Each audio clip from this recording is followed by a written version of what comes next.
ஊர்லேருந்து வந்ததே பயங்கர டயர்டாக இருந்துச்சு. இருந்தாலும் இங்கே வந்து பார்த்தா ஆயுத பூஜைக்கு கிளீனிங் வேலையெல்லாம் நெறையா இருந்தது. பண்ணுவோமா வேணாமான்னு ரொம்ப நேரமாக யோசிச்சுட்டே இருந்தேன்.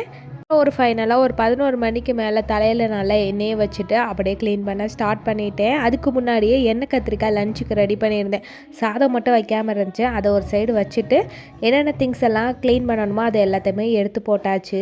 இன்னும் டீப் க்ளீன் பண்ணியே ரொம்ப நாள் ஆயிடுச்சு. சுற்றிலும் நல்லா எண்ணெய் பிசுக்காவும் ஆயிடுச்சு.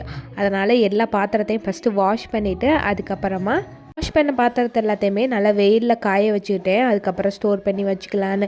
ஃப்ரிட்ஜு வந்து ஒரு 20 டேஸ்க்கு முன்னாடி தான் க்ளீன் பண்ணேன். அதனால் பெருசாக இல்லை. துணியெல்லாம் மாற்றிட்டு லைட்டாக மட்டும் தொடச்சி விட்டாச்சு.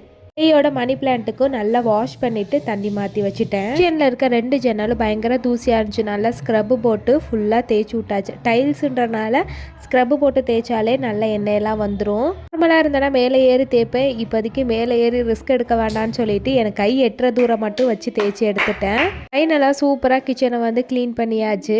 அதுக்கப்புறமா எல்லா திங்ஸுமே அந்தந்த பிளேஸில் அடுக்கி வச்சுட்டேன். கிச்சனில் இருக்க பாத்திரங்களையுமே வாஷ் பண்ணி அடுக்கி வச்சாச்சு. நாளைக்கு பார்க்கலாம்.